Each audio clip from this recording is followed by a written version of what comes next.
جب سے ایران نے امریکہ کو یہ دھمکی دی ہے کہ وہ کبھی بھی حملے میں پہل نہیں کرے گا اور اگر ایران پر جنگ مسلط کرنے کی کوشش کی گئی تو جنگ کا انجام ایران اپنے ہاتھوں سے لکھے گا۔ ٹرمپ ایران کے ساتھ چھیڑ چھاڑ کے بعد اب خوفزدہ ہے۔ اس کی چیخیں اب مریخ پر سنائی دینا شروع ہو گئی ہیں، جس کا ثبوت ٹرمپ کا عمران خان کو امریکہ میں بلانا ہے۔ CIA اور دیگر امریکی سیکیورٹی اداروں اور سابق فوجی افسران نے ٹرمپ کو یہی مشورہ دیا تھا کہ وہ ایران کے ساتھ اگر کوئی چھیڑ چھاڑ کرتا ہے تو اس کا سارا روب و دبدبہ سمندر برد ہو جائے گا اور پوری دنیا میں امریکہ بے آبرو ہو کر رہ جائے گا۔ اس حوالے سے باقاعدہ ایک بریفنگ کا اہتمام کیا گیا جس میں ٹرمپ کو یقین دلایا گیا کہ ایران کے ساتھ تصادم کی صورت میں امریکہ کو کہاں کہاں سے نقصان پہنچ سکتا ہے۔ اس حوالے سے ٹرمپ کو بتایا گیا کہ یہ جنگ صرف ایران کی سرحدوں پر نہیں ہوگی بلکہ پوری دنیا کے تقریباً تمام ممالک میں امریکی مفادات داؤ پر لگ جائیں گے۔ اطلاعات یہ ہیں کہ ٹرمپ کو ایران کے دفاع کے حوالے سے ایسی خوفناک تصویر دکھائی گئی جس سے ٹرمپ کا سارا جارحانہ پن ہوا ہو گیا۔ اس کے بعد ٹرمپ نے اداروں سے سوال کیا ہے کہ اس کا حل کیا ہے، جس پر انہیں بتایا گیا کہ قطر اور پاکستان ایران کے زیادہ قریب ہیں۔ سعودی عرب نے جب قطر پر پابندیاں لگائی تھیں تو ایران نے اپنی سرحدیں قطر کے لیے کھول دی تھیں۔ اب دونوں ممالک کے سربراہوں کو کہا جائے کہ ہمارے اور ایران کے درمیان ثالثی کا کردار ادا کریں، جس پر ٹرمپ نے عمران خان کو امریکہ مدعو کیا اور یہ دعوت عمران کی شرائط کے عین مطابق دی گئی۔ عمران خان نے دورہ امریکہ سے قبل ڈونلڈ ٹرمپ سے کچھ شرائط منوائیں جنہیں امریکی صدر نے منو ان تسلیم کر لیا۔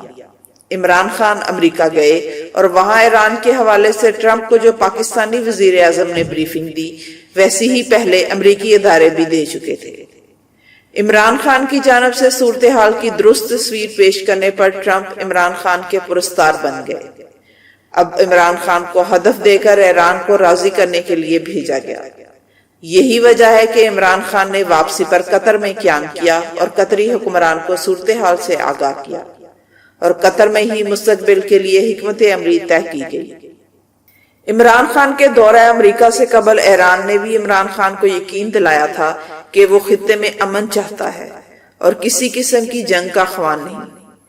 ایران نے عمران خان کو یہ یقین دہانی کروا دی تھی کہ وہ کبھی بھی حملے میں پہل نہیں کرے گا اور اگر ایران پر جنگ مسلط کرنے کی کوشش کی گئی تو جنگ کا انجام ایران اپنے ہاتھوں سے لکھے گا۔ عمران خان کے دورہ امریکہ کے بعد ایرانی صدر نے بھی امریکہ کے ساتھ مذاکرات پر آمادگی ظاہر کی ہے۔ ایرانی صدر حسن روحانی نے میڈیا سے گفتگو کرتے امریکہ سے مذاکرات پر آمادگی کا اظہار کیا، جبکہ ساتھ ہی انہوں نے یہ خبردار کیا کہ مذاکرات اس صورت ہوگے جب اسے ہماری شکست نہ سمجھا جائے۔ ایرانی صدر نے کہا کہ ان پر ملک کی بڑی ذمہ داریاں ہیں، وہ مسائل کے حل کے لیے مکمل طور پر صرف قانونی اور مخلصانہ مذاکرات کے لیے تیار ہیں، مگر ایک ہی وقت میں ایران مذاکرات کے نام پر شکست کی کسی میز پر بیٹھنے کے لیے تیار نہیں۔ اب ڈونلڈ ٹرمپ یہ چاہتا ہے کہ اسے ایران سے بچایا جائے۔ اس وقت امریکہ کی حالت بھیگی بلی کی سی بن چکی ہے۔ امریکہ جان چکا ہے کہ اگر اس نے ایران پر حملے کی حماقت کی تو اس کے سپر پاور ہونے کا سارا زوم چکنا چور ہو جائے گا اور یہ تاج چین یا روس اپنے سر سجا لیں گے۔ اگر امریکہ کا یہ کھوکھلا غرور ٹوٹتا ہے تو پوری دنیا میں امریکہ سے کوئی ہاتھ ملانے کے لیے بھی تیار نہیں ہوگا، جبکہ امریکہ کی اپنی معیشت بھی تباہ ہو جائے گی۔ ایران کے ساتھ ساتھ امریکہ افغانستان سے بھی باعزت واپسی چاہتا ہے، جس میں پاکستان ہی اہم کردار ادا کر سکتا ہے۔ چند روز میں عراقی صدر برہام صالح بھی اسی سلسلے میں پاکستان کا دورہ کرنے آ رہے ہیں، جو خطے میں امریکہ کے مستقبل کے حوالے سے وزیر اعظم پاکستان عمران خان کے ساتھ تبادلہ خیال کریں گے۔ طالبان قیادت سے بھی پاکستان کی جانب سے رابطہ کیا گیا ہے، جنہوں نے عمران خان کو ملاقات کے لیے گرین سگنل دے دیا ہے۔ طالبان اس بات پر بھی خوش ہیں کہ عمران خان نے امریکہ میں ان کا مقدمہ اچھے انداز میں لڑا ہے۔ اس وقت امریکہ کو اپنی بقا کی فکر لاحق ہے۔ پاکستان کی کوشش یہی ہے کہ خطے میں امن ہو اور اس حوالے سے ایران اور پاکستان ایک پیج پر ہیں۔ دونوں ممالک یہ چاہتے ہیں کہ خطہ ترقی کرے اور یہ ترقی اس وقت تک ممکن نہیں جب تک امریکہ خطے میں موجود ہے۔ اس حوالے سے امریکہ کو اپنا دوہرا معیار ختم کرنا ہوگا اور نہ صرف افغانستان بلکہ عراق، سعودی عرب سمیت دیگر مشرق وسطیٰ کے ممالک سے اپنا بوری بستر گول کرنا ہوگا۔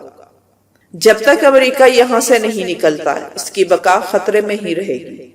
عمران خان کا دورہ امریکہ ایک ایسے وقت میں کروایا گیا جب ایران اور امریکہ کے درمیان کشیدگی پائی جا رہی ہے۔ امریکہ اور اسرائیل سعودی عرب میں ریاض کے دفاع کے نام پر اپنی فوجیں اتار چکے ہیں۔ عمران خان کو دورے کی دعوت امریکی صدر ڈونلڈ ٹرمپ کی جانب سے دی گئی اور عمران خان کی آمد سے قبل دورے کی امریکہ کی جانب سے زیادہ تشہیر نہیں کی گئی۔ عمران خان کے دورے امریکہ سے ذرا پہلے جب ایک بھارتی صحافی نے وزیر اعظم پاکستان کے دورے کے متعلق امریکی وزارت خارجہ کی ترجمان سے دورہ کے بارے میں سوال کیا تو اس نے اپنی لا علمی کا اظہار کیا کہ وہ وائٹ ہاؤس سے پوچھ کر بتائیں گے۔ ٹرمپ نے اس دورے کو ظاہر نہ کرنے یا زیادہ مشہور نہ کرنے کو سوچا ہوا تھا، شاید اسی لیے وزارت خارجہ کو بھی اس دورے کی اطلاع نہیں دی گئی تھی۔ بھارتی صحافی کے وزارت خارجہ کی ترجمان سے اس سوال کو پاکستانی اپوزیشن جماعتوں نے پاکستان میں بھی خوب اچھالا، جس کا مقصد اس دورے کو ناکامی سے دوچار کرنے کے سوا اور کچھ نہ تھا۔ پاکستانی سیاسی جماعتیں بعض اوقات سیاسی مخالفت میں ریاست مخالف اقدام بھی کر جاتی ہیں، جو کہ انتہائی افسوسناک ہے۔ مخالفت اپنی جگہ، لیکن کم از کم ایسے موقعوں پر بھارت کی طرح پاکستانی پالیٹکس کو بھی صورتحال کی نزاکت کو دیکھتے ہوئے ایک پیج پر ہونا چاہیے۔ بھارتی میڈیا نے دورے سے قبل یہ تاثر دینے کی کوشش کی تھی کہ یہ زبردستی کا دورہ ہے جس کی ڈونلڈ ٹرمپ کی نظر میں کوئی اہمیت نہیں، یہاں تک کہ پاکستان کے معروف صحافی جاوید چودھری نے بھی اپنے کالم میں اس بات کا ذکر کر دیا کہ ٹرمپ کو کوئی پسند آ جائے تو اسے اہمیت دیتے ہیں، بس صورت دیگر ملاقات چند منٹوں کی ہوتی ہے، اور بس یہاں تک کہ جاوید چودھری نے لکھا کہ ٹرمپ نے تو عمران خان کو کھانے کی دعوت بھی نہیں دی۔ خیر، ان تمام تر مخالفتوں اور گمراہ کن تبصرے کے باوجود عمران خان کو امریکہ میں تاریخی پذیرائی ملی۔ اب دورے کے بعد جو کچھ چیزیں سامنے آ رہی ہیں ان سے پتہ چلتا ہے کہ ڈونلڈ ٹرمپ نے ہی عمران خان کو بلوایا تھا اور ان سے ایران اور افغانستان کے حوالے سے تعاون مانگا گیا تھا۔ امریکہ خطے میں اپنی چودراہٹ قائم رکھنے کے لیے اندر سے جو کھوکھلا ہو چکا ہے اسے ظاہر نہیں کرنا چاہتا۔ اس وقت پاکستان اور قطر کے ایران کے ساتھ اچھے تعلقات ہیں۔ یہ دو ملک ہی ایران کے تمام حلقوں میں اثر و رسوخ بھی رکھتے ہیں۔ اگر امریکہ کو کوئی ملک بچا سکتا ہے تو یہی دو ملک ہیں۔